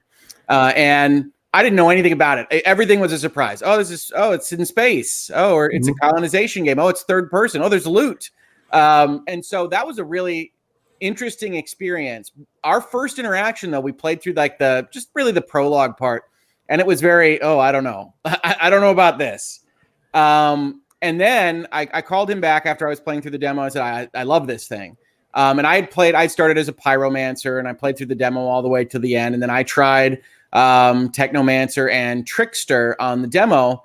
I played it however many times that was, all on PlayStation. This was a done deal. I loved this thing. I really liked how zippy it was, 60 frames. I liked what they were doing with perks and that kind of thing. And then I think it was some kind of Friday night drop from the Xbox Twitter where they said, we might be looking at an anomaly and searching for a signal. I said, oh, that's Outriders, and that's coming to Game Pass. And I did a video on it. And that was a done deal for me. I was purchasing it on PlayStation, $70. I think it's 70, maybe it's 60. PS5 would be 70, yeah, but good. And I was going to buy it on PlayStation. I only had Game Pass, and now I'm playing it on Xbox because it would be silly not to. Yeah. So that's one of those drivers where you look at the math. For me, I'm the business and law guy, and I say, wow, that's interesting because Square Enix straight up lost a sale. Sony lost their 30%. Xbox brought it over, but paid for it. And you just wonder how everybody works that kind of thing out. And that's one of those where I really like thinking about it long-term in terms of the business side. As the game, so as I mentioned, I was the other 3 classes that I ran through the demo at least 3 times. I'm a Devastator now in the main game. And I love my rock armor. It's very flashy. And I like the sound effects that it makes when they ping off the rock armor. I'm about level 20. Nice. In like the trench city. We're not doing spoilers, but like the middle of the game. I have been enjoying it immensely. I was a little concerned, having played through the demo a number of times, that maybe the encounters wouldn't be difficult enough, which is ironic now, having died however many times I've died. Oh yeah. You're like, these guys, they don't miss a shot. No, you play the demo and you're like, I got this down. This game is going to be fine. And then it was, the 4th time I died at like a normal arena on the 2 hours that I sometimes get after a work day, and I'm like, okay, do I drop the world tier or do I figure something else out? Do you feel guilty about dropping the world tier? Because I had an immense amount of like, oh god, and then after you do it, I you're refuse. You can drop my world tier from my cold dead fingers. I haven't dropped it, although because of the way it works, where I think the world tier loses experience when you die, I'm pretty much locked in at world tier 7 right now. So we'll see if I can ever grow that. But I've had a great time with it. Honestly, I like looter shooters. I don't love them, but I've played them all. I've played a lot of Destiny. I've played a lot of Division. This to me feels closer in spirit to Diablo. It is focused on spatial awareness and perks and fun stuff. And this is really why the demo convinced me to buy it. Was they give you that first gun in the prelude. I'm like, oh, that's weird. I like that. That's fun. And then they kind of show it a little bit. And then I didn't realize actually until I bought the game, but what you can do with crafting is, move everything around and you can really mess with your builds. And that's what I like to do. That's the fun. So I look at it as I say, I'm playing through Devastator, and people say, well, it's not a games as a service, although it's quasi like that. Yeah, and you have to play through the same content. I'm looking forward to the other 3 classes, if not more. They can always expand with more. So I think it's fantastic. I didn't pay extra for it. I couldn't be happier with it right now. I love narrative in video games, so I'm really surprised and happy about they're just super serious about their Outriders world. And they drop 6 paragraphs of lore every 10 minutes, which is a little bit annoying when you're playing with your brother. But it's great stuff. And I'm looking forward to playing it more this weekend. I think that's about it for me. I've got a long way to go, so I don't know what endgame looks like and that kind of thing. But the mysteries, the narrative, the character is compelling, and the gameplay, which is the most important, I enjoy every minute. I think you also asked about crashes. So I've had it crash out 2 times, which I think is on the low end for people. And so in my experience, since I owned the PlayStation 5 and really the Series X to some extent, the launch window here has been rife with crashes for everything I've played. So it just kind of feels like that. And it doesn't really bother me that much. I haven't lost progress or anything like that, but certainly the people that say, oh, I've gotten kicked out 8 times today. I can certainly understand how that's a problem. It just hasn't been my experience. Well, let's go with Rory. How far are you in? What are you class are you maining? Anything surprise you? How are the crashes? So I'm also maining Devastator. I think I'm about 10 hours in, and I also think that I've just reached Trench Town or whatever it's called. Yeah. Because then you start unlocking like side quests and stuff. So I started going back and checking out what that stuff was, because I know that a lot of people, particularly when it comes to looter shooters, they have this tendency to just burn through it all the way into the end game because everything that matters is in the end game. I'm like, no, I'm gonna keep playing at my own pace, kind of like what I did with 14, where I did all of the raids and stuff while the level was still relevant. So I'm going real slow and just taking my time with it, and I'm enjoying it. And it's really weird. It's I almost feel like I'm in Bizarro World or something, because every time I go on Twitter or I go and watch like a video about Outriders, like people are just slamming this game. And are they? Is that what's happening? I haven't seen that. Yeah, it's like they're gamers mad. Not a new it's story. Like they're saying the game is bland. It's not fun. It's buggy. It's crashing. It's got lag. It's got this and that. And to me, and this is my experience on the PlayStation 5, I had one crash, which led to me then having one infinite login thing, which I just closed out the game, started up again, and instantly loaded in. That was the only issue that I've had so far. No other issues whatsoever. I go in there, I play the game. I think it's a lot of fun because the demo already kind of like surprised me in a lot of ways, because I actually like the voice acting and the story that they're telling, because I am somewhat biased to the whole story of like, oh, we had to abandon Earth and then we found this Eden-like planet, which is completely new, and now everything's gone to crap, and like, oh no, and we have to figure out what's going on. Like, I like those kinds of stories. They resonate well with me. So all of the setup for Outriders to me is fun. And they solved one of the biggest problems that I had with the demo, which was that stupid shaky camera in the cutscenes that was so atrocious. It's like someone was with the camera going like this while they were trying to film. And they have a setting now that you just go in there and you're like camera smoothing or whatever, and you put that to max, and there's no more shaky camera in cutscenes. So that was one of my biggest problems. They solved that, not a problem. And then again, it was one of those things where I keep hearing people say that the voice acting is abysmal and the actors are bad. And I was like, I'm not getting this at all. Like, at all. I don't understand. Bunch of clout chasing little, weak sauce. But you don't understand. I've heard this from like mainstream podcasts. Like big publication podcasts are saying this, and I'm just name a podcast, and I'll give you a review on them real quick. Go ahead. Do you really want? Okay, no, I don't want to burn them because I like their podcast. But I'll say it. It's Giant Bomb. Like, I love Giant Bomb. Yeah, I watched the podcast, and Jeff Gerstmann was just going like, I hate this. He loves the game. He loves the game. Listen. He loves the game. He hates the cutscenes. He says the cutscenes and the acting is terrible, and that's the part that I'm like, I don't understand. I love the cutscenes. I like it. Yeah, exactly. I like those cutscenes. I actually like the way the main character acts, because you're a mercenary, and he acts just like a mercenary. He's an asshole. He doesn't care at all. Because you're because a lot of games, they give you that thing where it's like your background is a mercenary, but you're going around being like all goody two shoes. And an Outriders is like, no, he's just like, no, screw it. He does shoot some people. That's true. Yeah. He has that aspect to him as a character. But and not going into spoilers, my summary of the story is it's a story about what can happen when people actually give a shit.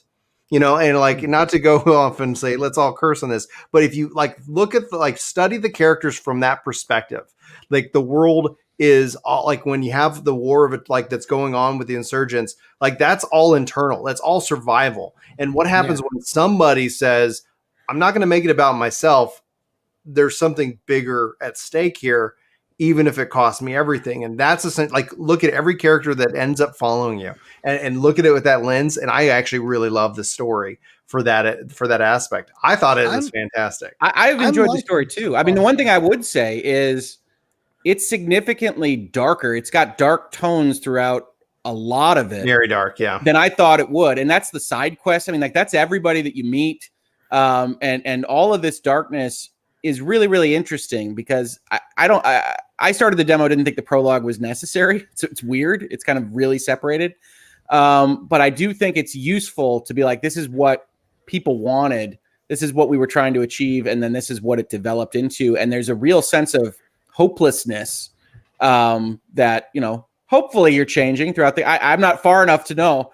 But that was a big surprise because otherwise, there's lava spiders and there's big monsters and there's giant blue storms and things like that. But it really has a humanitarian darkness and interest. And while I think the player character takes some getting used to for both the male and female voices, I think everybody else is dead on. I mean, I love Shira. Mm-hmm. Go ahead. Yeah, one of the things that I wanted to bring up that I forgot to mention is, and this for some reason this matters a lot to me, is I love the concept of the truck. Oh yeah. Where you go, the truck just kind of like follows along you. And like if you're playing in multiplayer with a friend, like whenever you're in the camp, his truck is there too. Their truck is like, there. I love that because I remember back initially when they were talking about Anthem before the game released. In Anthem, they had those walker things, and they said that those were going to operate like mobile bases. I remember in one of my videos, I remember saying something like, "Man, it'd be awesome if like I would have my walker, and then someone who's playing with me would have their walker, and you're just like walking through the jungle together and stuff. And then whenever you stop, you just have both of them." This game basically does that, except it's not a walker; it's the trucks. But I really like that idea. I guess it has something to do with the fact that I also really liked Mass Effect. And you had the Normandy. Wherever you would go, there would be the Normandy. It's not even necessarily like a gameplay element, but it's something that contributes towards your immersion because, like, how you got there. Like, we came with this truck, and my team is in this truck, and that's why everything is like this. And you see the truck in the cutscenes with the customizations that you do. And I love that aspect. And I wish more games would do stuff like that as opposed to just like, no, my game is this one character and this is the only thing that matters. No, I like the fact that there's that little truck that kind of just follows you around, even though, again, it's not a gameplay element at all, but it is a really cool thing. Yeah, they're super serious about their world. Yeah. Let's go to Chaos. Like, what? How much time have you spent? What class are you maining right now? What's your thoughts about the game overall? So, I'm maining Devastator at the moment. Oh my gosh, I stacked the panel and I didn't even know it. Go ahead. I actually played through the entire story first, skipping all the side quests until I got to the end, which gave its own complications, as I found out later on the final boss. How far have you guys gotten before I say anything else on the story? Trench Town. Yeah, I'm Trench Town. Okay, so I won't dive too far into it. Maybe we'll leave that for another podcast. That's definitely from a story perspective. I think. In terms of bugs, I only had my first crash today. Oh wow! And I've had no issues at all. I've played the game primarily solo. I have played a handful of times multiplayer with other PC users because we can't crossplay at the moment. Right. But I've had literally zero issues in terms of performance outside of the launch issues with the whole DirectX and graphics drivers. I'm not including any of the day one issues. Outside of that, I've had no issues personally. Game-wise, I'm really enjoying the game. I think it's really... it ticks all the boxes for me. The campaign, the end game. I think the end game could have been somewhat different. I was kind of hoping for a little more. But the side quests, man, the side quests are so good. Some of them just shine through like crazy. They are just really, really laugh out loud funny. But they are not.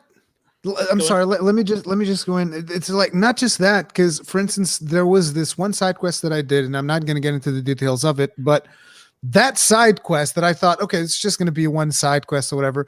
I think that actually contributed a lot to me learning more about one of the main antagonists of the game, and I was just like, oh, this was a side quest. It was optional. Like I didn't have to do this. That's weird. I think I know what one you're talking about.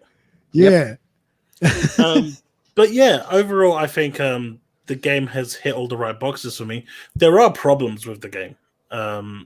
There's no denying that. There are certain design fundamentals that I think really need looking into. And, you know, the latest maintenance patch that they released kind of tried to address some of that, but I just think they fell off the mark a little. They didn't go far enough.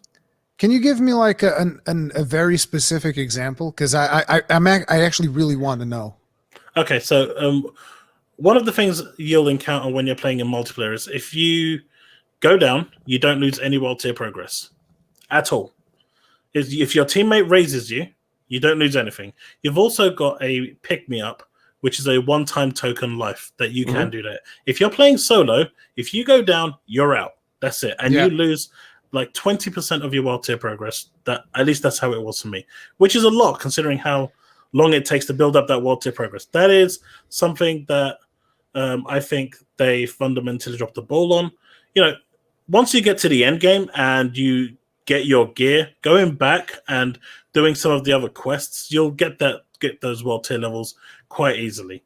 But while you're playing through, dying to a boss because you've never fought the boss, never experienced the boss, you're not going to know the mechanics of that boss. You're not going to know how it attacks, how it reacts. You're not going to know anything about it. And being penalized for that, which is, in my opinion, what's happening, is wrong. As a solo player, they should add some form of mechanic there where, the first 3 times you attempt it, or at least the first 2 times you attempt it, or even the first time you attempt it, it's a free path. You will not lose any progress. If you see that this is way outside of your league, at that point, you can lower your world tier level. You'll safeguard your world tier progress and, do it that way. I think that's something they should have done. That was actually one of the complaints that I had. I kind of like I forgot about it, but that was one of the complaints that I've had on the last stream that I did, was that I felt that the world tier dropping was way too punishing. And this is coming from someone that loves playing games like Dark Souls, Sekiro, all of that stuff. I love hard games, but like the thing is, none of those games punishes you as harshly in your world tier progression as Outriders. Like I remember at one point I was like trying to grind through World Tier 6 and I wasn't paying attention to the XP, but I remember that I was about to reach level 7 and then I died like twice and I'm like all the way back to the middle of the thing and I was like, wait, what? Like what the hell?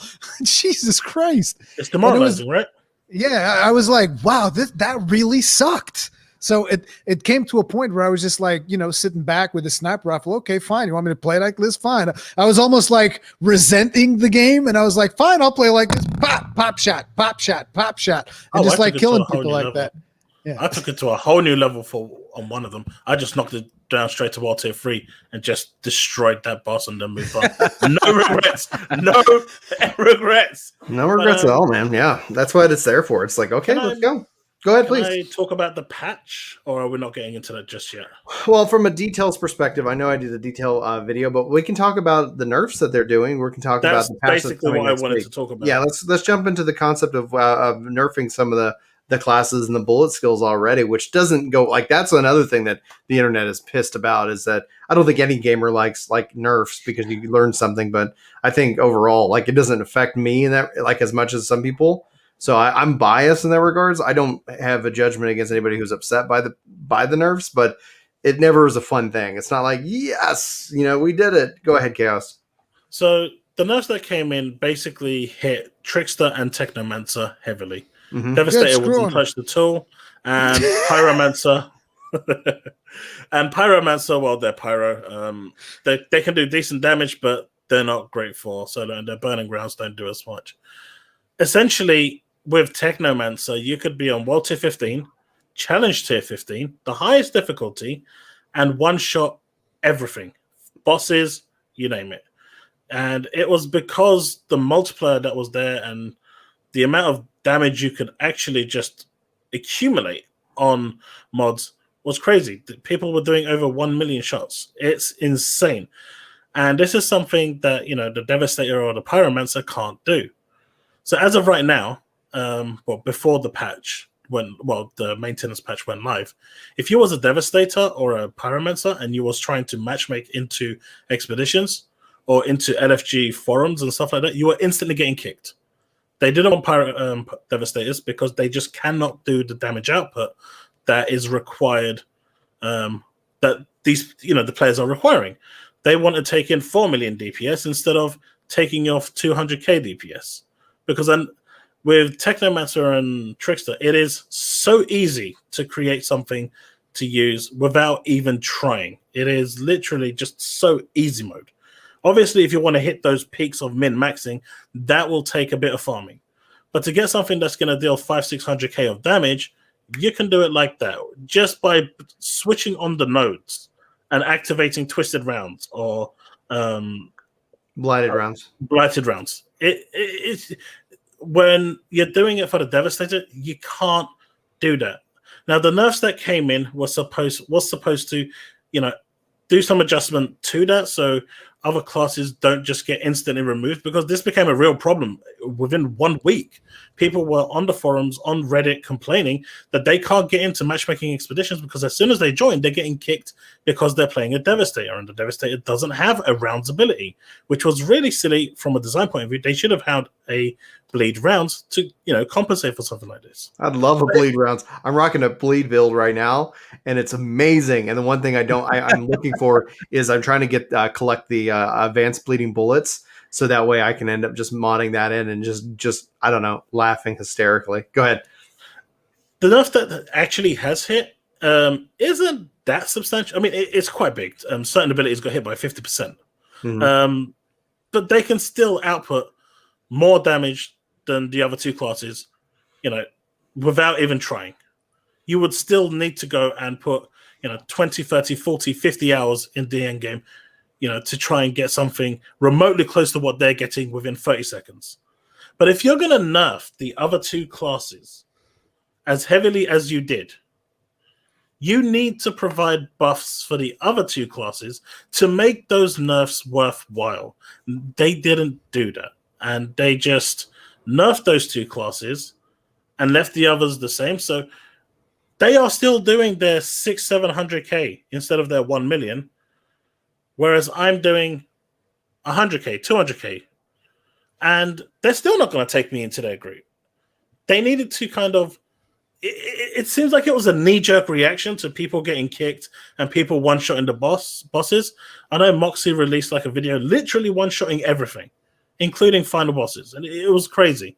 But it seems like they kind of went into this with a knee-jerk reaction, and they kind of missed the ball on, hey, if we're going to nerf these guys to try and bring them in line with the other guys, maybe we should, buff the other guys. Because like a bunch of my friends now who were playing Devastators, they've now restarted the campaign as a Technomancer and have started playing Techno or Trickster. People can go who does the best DPS. Well, it's not so much the best DPS. People are kicking you if you go in as a Devastator. If you join a matchmake expedition, if you go in as a Devastator, you have a high probability of being kicked as a Devastator. That is a really crappy experience for a game that's only been out for a week. And as a squad of 4 Devastators right here, we will not stand for it. Go ahead. I was going to say, I'm not worried. You look at the data, you analyze the data, you make adjustments. The fact that they are able to look at the data, make these adjustments, and then analyze it. Like, does it bring it more in line? I think as long as they're open and communicative, that this isn't the one update. This isn't this is an online connected game.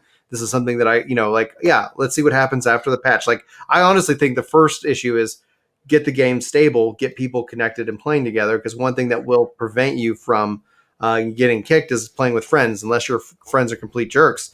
It's like, hey, why are you playing this class? I told you to go and grind this up.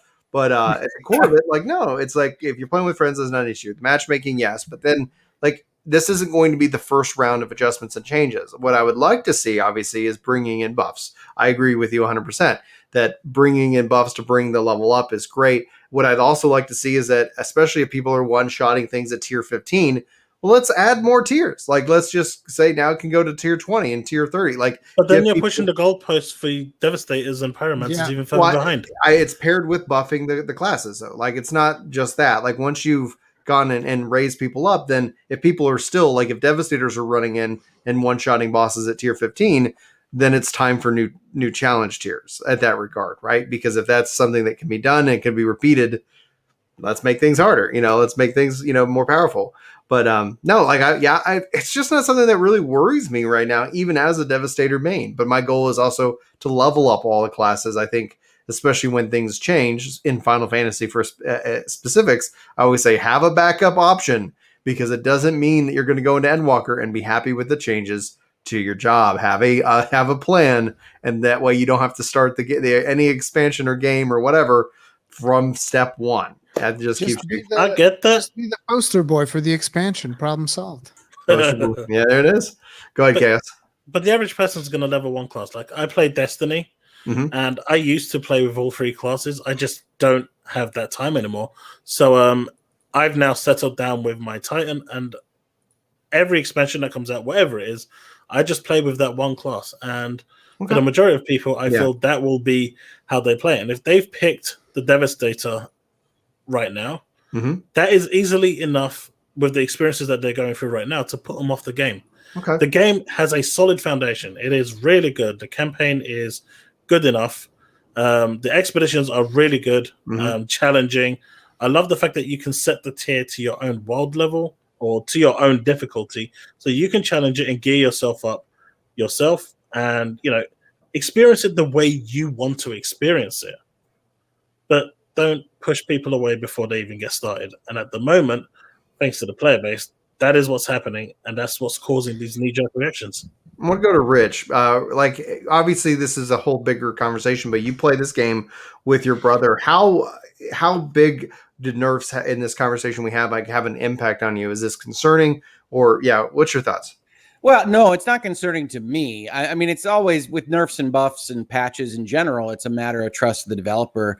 I think the concern that people have that's justified is this was one big swing in one direction for this kind of change. And as you say, well, this is only the first step. It still requires that amount of trust. We've seen bad developers handle live services support in a way that isn't terribly conducive to a long-lived game. And so I think it's fine. I'm a Devastator. I'm 1/3 of the way through the skill tree anyway.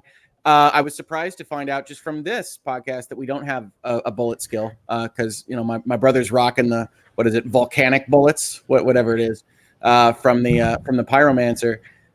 But no, to me, I think there is probably some fundamental design decision somewhere that went wrong that has your human beings that are your player base electing to kick people.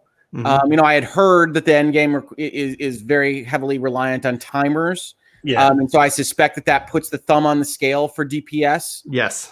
In a way that is maybe not the greatest idea in terms of how people actually are, right? If in a perfect world, you don't have to worry about it that much. You can have these game design concepts.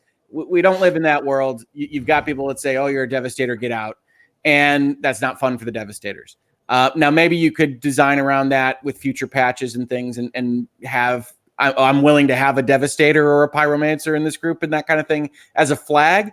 But I think there probably is an issue there. And I think as part of the patch notes that I was reading before I was on this show, they actually decreased some of the timers along with some of those nerfs. Only for certain stages, because certain stages are like, oh, wow, this is super fast.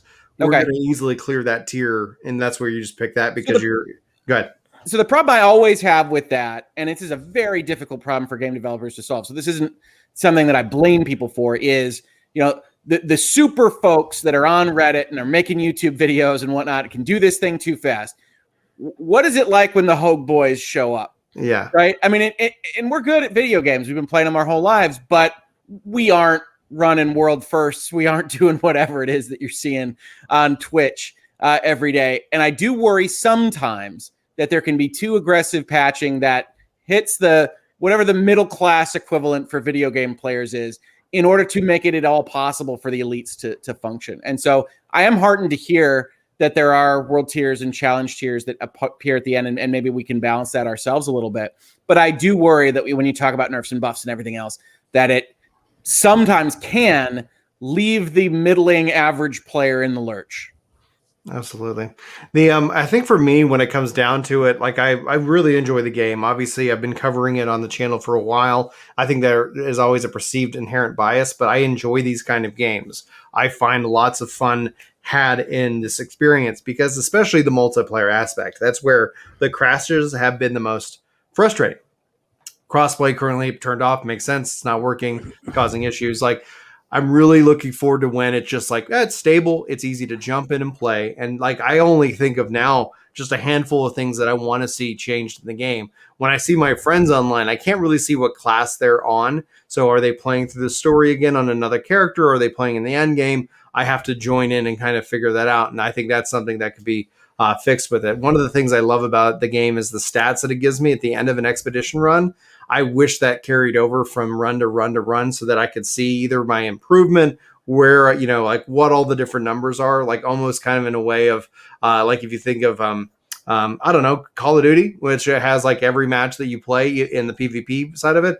But this has so much PvE data. I just like, I'm the baseball nerd in me. It's like, yeah, the analytics. I want the analytics. I want to know, did I get better? Did I get worse? Where, you know, like, hey, because it's so detailed, and all of a sudden it's like, yeah, but then I can't kind of recall to that. So I don't have this like statistical like way to compare builds. I'd love to see loadouts brought into the game. I think there's a lot of little quality of life things, you know, kind of that would just overall improve my experience, because as I'm doing different builds, it'd be nice to be able to easily swap between the two, test them out, look at the stats comparatively, and then be like, yep, that was better. Nope, that was not better. You know, things like that. And that's just where like I fall. But overall, hand to the sky, like this game is so fun. Its core principle aspect keeps me hooked, keeps me playing. And the fact that I can play with friends. And as soon as that becomes easier to do, that's, I think, only going to make this a little bit more of a staple in my rotation. The downside is how violent it is. And the last thing I want to see for this game that would really like cement it home is an auto skip cutscene. I've seen it. Like, I don't need to see it again. Like, I've seen the story. If I want to, like, I can turn that on and off. But if they added that option, man, let's get speed runs in. Let's see how fast we can clear different tiers. Have fun. Go nuts. Those are my thoughts. Any final thoughts from anybody here on the panel? I know this is typically we try to keep it an hour and a half, and that's where we're at. So I was honestly just surprised to hear that some of the internet is not enjoying the game. Oh, change this? Yeah, here we'll change that video. Well, that is a massive spoilers there. Oh, okay. Nobody saw it. It's just a sandstorm. It's just a silly sandstorm. I wasn't looking at anything. Yeah. No, I was. This was news to me that people weren't liking it because it was such a it was such a surprise favorite for me. It was really the surprise of the first half of 2021. It looks like might be the rest of 2021, depending on how the delays go. Yeah, that's true. I mean, for me, you know, I was following this game quite closely because it was something that interested me. And for me, it delivered. I was expecting a meaty campaign. I got a meaty campaign, and I'm happy with that. Most of the guys here know how I feel about, you know, the main campaign being meaty and good. The side quests are amazing. The guns look absolutely stunning. They have so much kind of flair and style to them, and they're also, you know, the legendaries at least are so unique in how they react. Like the golem's limb gives you stone skin, the thunderbird as like a bolt of lightning. It's just really fun and exciting to be able to just get into it, like really get into it, rip those mods out and put them onto stuff that you've got, mix and match. That ultimate build, that's you. That's just personified you. And yeah, I mean, for me, it ticks every bright box. It's had its problems day one. I expected it. We even said here on the podcast, expect day one issues. It's gonna happen. There's not been a single game that's always online that's released like this that doesn't have them. It's always gonna be there. Also, I gotta ask you guys something, because on the PS5, when I installed the digital version of it, I think it automatically replaced the demo. It does. It does, right? So it's almost like that. It's almost like an expansion to the demo. It just like replaced it. And I was surprised because I was expecting like, okay, so after I installed the game, I got to go and I got to delete the demo. But it was just like, boop, replace the demo, done, boom. I was like, oh, okay. Are we getting smart delivery next? Because I mean, but seriously, if you can do that, because I didn't even know you could do that on a PlayStation. So I was just like, wait, what? Yeah, all right.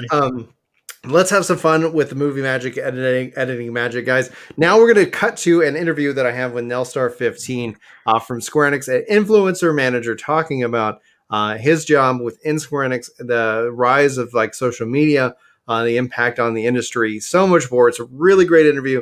If you're watching this on Ginger Prime, that's what's going to play next. If you're listening to this in the MP3, that's what's going to play next. But for us, let's go ahead and just react to it. What did you guys think about that interview? Damn, that felt like 2 seconds. It was so good. Like time just flew by. It did. That's true. Pretty impressive. It was very, very good. You guys also, if you're watching live, that interview will also be separate as a separate post going up later this weekend. So hopefully you guys enjoy that. So it was a lot of fun to sit down with him. Being the nature of obviously him working for Square Enix, we just felt it was better to kind of do a pre-recorded show. That way it ends up being like, okay, well, he didn't say anything that, Square Enix would want to or not want to say. This doesn't wind up on my channel. Yeah, exactly. It's like, well, it turns out, like, all right, but now they dropped the announcement accidentally. Final Fantasy 30 is in development. Oh my goodness, so it was. Is it in development? Well, you have to watch the interview. Yeah, you actually should watch the interview, not blip through time or something like that. But all right, guys, Rich, let's start with you. Where can people find you? What you got coming up that you can share? Oh yeah, absolutely. Well, I'm on Twitter, as you heard me say, at Hoglaw, regularly talking about business and law and video games. My Michigan Wolverines. I'm a Michigan lawyer. Love my alma mater. And of course on YouTube at /Hoglaw for virtual legality and more. Sometimes on the weekends we do some fun stuff. We do some postmortems and impressions of things like the video games themselves. Recently we've been doing some of the comic book stuff, WandaVision, Justice League, things like that. Just the normal kind of law firm media materials I think everybody's expecting from a law firm. Other than that, a lot of the times we're reacting to things. So we did the video today based on the Sony news coming out this morning. So who knows what's up for next week. We will be finishing up at some point when I have the time, a deep dive into a game publishing agreement. Raw Fury, a publisher, wound up putting out a actual template for the agreement that they sign up with their own developers. And so we've been going through section by section in a 10-piece long form series, exactly what that looks like, what I see as a lawyer and what developers and publishers can look out for. So I've still got 3 sections of that to go. But that might be next week and certainly some point in the first half of the year. So we really like that project. And please do come check us out. All right. Rory, where can people find you? What can you share? You can find me on youtube.com/Rurikon and twitch.tv/Rurikon. And I say Twitch because that's probably where I'm going to be doing most of my Outriders stuff because unfortunately the YouTube algorithm is a harsh mistress, and my last Outriders live stream was not that great, and so YouTube's going to start slamming down on my content. So yeah, but you can expect a lot of Monster Hunter Rise guides on the YouTube side of things and some Outriders streams on the Twitch side of things. That is until we get the other Square Enix drops, because we got 5.5 coming up next week, and then we have near what are they called? 1.58. Near Replicant version 1 point something. I'm so looking forward to that. But no Avengers content. Avengers. What do you mean Avengers? Oh, Marvel's Avengers? Square Enix put it out, I think. Yeah. Yeah. I played that game, and then you want to know what happened with Avengers? I can actually tell you really quick. Please. The Avengers, the thing that bothered me with Avengers was that I played through the story. I was like, okay, it's okay. It was not the best story ever, but fine. I go to the multiplayer thing, and I'm playing the multiplayer with just a friend of mine. We're going through it. We're having fun. We get to the pinnacle of the multiplayer experience, and what's there? It's a single player only experience. And I'm just like, this is the dumbest. Yeah. It is true. Yeah. It's absolutely and I was just like, okay, I mean, you guys have no idea what you're doing. Fine. That's cool. So I kind of dropped out and I never came back. Yeah. Sorry for the aside. Oh no, I love aside. It's a conversational show. So it's like, yeah. Chaos, how about you, man? You can find me on YouTube at youtube.com/ChaosPrimeZYT and also at Twitter at ChaosPrimeZ. I'm covering currently a lot of Outriders, and that is currently the main focus of my channel. All right. And then if you're here because of this guy, that you've already found me, and you know where in all the craziness that I'm involved in with content and programming. So we got a lawyer, we got a programmer, we have a full-time content creator, And I actually don't know what Chaos does outside of content creation, but he just looks awesome doing it. That's all I can say. That's right. All right, cool. So as far as it goes, that's been the episode of Epic Loot Radio. You've been tuning in and hopefully been informed, educated, entertained. Not legal advice whatsoever. There you go. Being said, but thanks so much for being here. Love your faces, and we'll see you next time. Take care. I got the mojo back. Rory said that threw me off so much. I stayed silent. I didn't throw you off this time. No, you did great. That was such a great show. Rich, thanks so much for being here. Chad, Chad, that was so fun. for being here. I'm gonna have I'm gonna this. go try to get into Monster Hunter Rise again. Honestly, I'm gonna go get that, and for me and Julie, and and check that out and see if we like. I'll probably start with the demo, because if it's exactly what you say with that multiplayer, it's like, shoot me a message if you ever need any tips or anything, and I can. I'm gonna go hit in your the right video direction. guide for sure. Like, be warned. No, I am. Yeah. But seriously, because that's usually the thing that it throws a lot of people off, is that they don't understand like a specific mechanic, and they start looking at it and they're like, I don't understand this, and then they start doing it wrong, and it's like, this doesn't feel right, this is dumb. And usually just like one easy question like, Rory, what does Counter-Strike do? And it's like, oh, if a monster slaps you in the face and you get knocked off, you're going to deal more damage. There, boom, done. And you now understand. It's like there's so many little mechanics like that just a one-liner sentence will fix the game for you. It's insane. Nice. Now, typically we kind of end up hanging out at the little Q&A. We've been actually doing the multi, but we're going to be testing it out. So when I get this edited and stuff like that, I'll premiere it up on Ginger Prime. I don't know what time that's happening because I gotta go get some food, and then I gotta do some stuff with Chris. I'll be live with some guy. Forget it, Guild Wars 2. Brain is dying on me. But guys, thanks so much for being here, and I really appreciate it. And Rich, we got to get you back, especially with different crossover games that whenever I'm more than happy to do it. Honestly, it's a lot of fun, and I thank you for the invite. Absolutely, guys, love you. Y'all have a good one, and I'm gonna bounce out. Ending Peace broadcast. out.